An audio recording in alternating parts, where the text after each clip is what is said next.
Ok, vamos a la opción racionalista, esa era opcional. Ahí entran muchos científicos, Renato Descartes, hermanos, el espíritu y la materia, el empirismo, el deísmo inglés, bueno, un montón de cosas, ¿verdad? Emmanuel Kant, la ilustración francesa. Es cuando, hermanos, los franceses empezaron a entrar a otra dimensión a tal grado que tristemente Francia llegó a niveles de ateísmo, ¿verdad? Y de cuestiones de espíritu y materia. Y bueno, hoy en día hay mucho esoterismo alrededor de ese país. Bueno, la opción espiritualista, hermanos, solo estudio el tema Jorge Fox y los cuaqueros. ¿Por qué se le llamó cuaquero? Menciona por lo menos tres cosas que enseñaba Fox. El principio se le llamaba hijo de luz, Fox lo llamaba amigos, pero les empezaron a llamar cuaqueros, del inglés quaker, temblar. ¿Por qué? Porque ahora sí, en su exaltación religiosa era tal que temblaban en sus actividades. Los agarraba el emocionalismo, ¿no? Y ya después le preguntó el chico, che, ¿y dónde te agarró el temblor? Ah, no, pero no era ese temblor, ¿verdad? Perdón, broma. Él decía que los templos no eran iglesias, sino casas con campanarios. O sea, estaba en contra de mucho formalismo. Quiso hacer cosas más prácticas, pero se fue un error igual. Creía en la luz interior que guiaba a Dios. Si el Espíritu lo mandaba, se ponía a hablar en un culto, aunque no era él quien tenía que hablar, hermanos, interrumpía, nada lo satisfacía, se dejaba mover según él por el Espíritu. Oh, cuidado, esto es peligroso, hermano. Y hay muchas agrupaciones cristianas o iglesias hoy en día que dicen así, no, yo me dejo mover por el Espíritu, yo no me guío tanto por la palabra, por la doctrina, por la enseñanza, es según lo que el Espíritu me diga. Y hermanos, envuelve mucha cuestión de emocionalismo. Cuidado, hermano, se desvió tristemente Jorge Fox y por la libertad del espíritu, pero esto siempre ha traído problemas a la larga y se lo trajo en su tiempo, hermano. Bueno, tuvo un montón de bronca el pobre. La opción pietista, y aquí entramos, hermanos, con algo que tiene más sabor evangélico y de donde van a empezar a venir nuestras líneas denominacionales. ¿Por qué? Porque va a aparecer John Wesley y el metodismo y muchas cosas con las cuales tenemos más conexión hoy en día ya. ¿Cuál fue el más notable movimiento de protesta contra el tono de fría intelectualidad de esa época? ¿Y qué quiere decir el término? Ya vimos los puritanos. Bueno, pero dentro de los puritanos apareció el movimiento del pietismo inglés. Muy bien. El pietismo. Este se opuso al dogmatismo de los teólogos y al racionalismo de los filósofos. ¿Sí? Al principio fue un apodo que sus enemigos le pusieron al movimiento. Han tenido significado de santurronería. Los pietistas son santurrones, ¿no?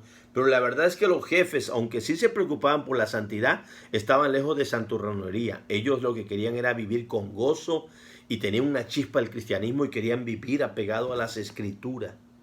Dios quiera que nosotros nos llenemos de esa pasión que tenían estos hombres. Narra brevemente la historia, la biografía de John Wesley y cómo fue su verdadera conversión. Fue larga, hermano. Hijo de Samuel y Susana Wesley. No sé, sabes que tuvieron alrededor de 16 hijos, dicen algunos. Y Susana Wesley le dedicaba media hora para devocionales con cada uno de sus hijos en particulares. Por eso es que sacaron a John y a Carlos Wesley, un gran predicador y el otro un gran himnólogo. Hermanos, compuso muchos himnos que hasta la fecha se cantan.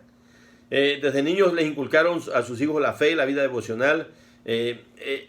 John Wesley de niño fue rescatado de un incendio. Su mamá decía que era un tizón arrancado del fuego. Tuvo éxito en sus estudios, dio clases de griego y filosofía en la Universidad de Oxford. Se unió a una sociedad religiosa que fundó su hermano Carlos con otros. Los llamaban Club Santo, Polilla de Biblia, metodista. De ahí viene el nombre metodista. Pero en su viaje a Norteamérica como pastor anglicano tuvo una experiencia que marcó su vida. Lo aterró, pensaban que se iban a ahogar, hermano. Una tormenta, se dio cuenta que la realidad, cuando platicó con los moravos, que no le tenía miedo a la muerte. Y Pedro Weller platicó, llegó a la conclusión que él no tenía fe que salva. Por eso dejó de predicar. Hasta que el 24 de mayo de 1738 tuvo una experiencia espiritual que lo cambió. Desde ahí no volvió a dudar de su salvación. Jorge Whitefield lo invitó a trabajar en Georgia, hermano. Y bueno, esa es la biografía de John Wesley. Mucho tiempo sirvió como un anglicano frío, metodista, pero que no era ni siquiera, él dice, cristiano. No tenía fe salvífica. Bueno, la 3, hermanos. ¿Cómo fue que volvió después a involucrarse en el ministerio?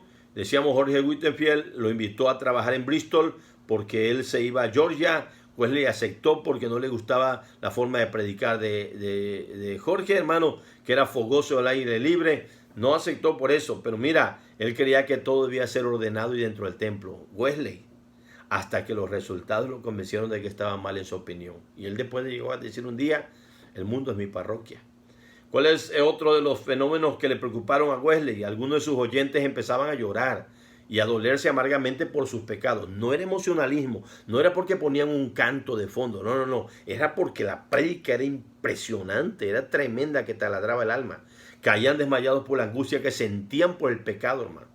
O sea, la excusa de conciencia. Después un gran gozo se posicionaba de ellos y decían quedar libres de pecado.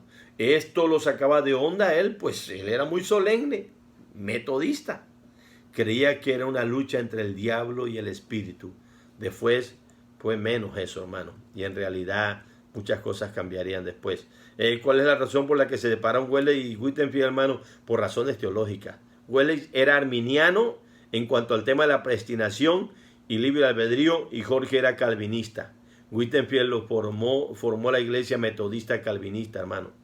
Y bueno, él se fue por el lado del arminianismo. Y del metodismo de Wesley, hermano, de los wesleyanos, es donde van a salir muchas denominaciones pentecostés y algunas que otras bautistas, que son arminianas. ¿Sí? Eso es clave entenderlo en su mayoría. Aunque hay casos excepcionales, como el caso de nosotros, que ya no somos arminianos, con respeto para los que lo son. Ahorita seguimos.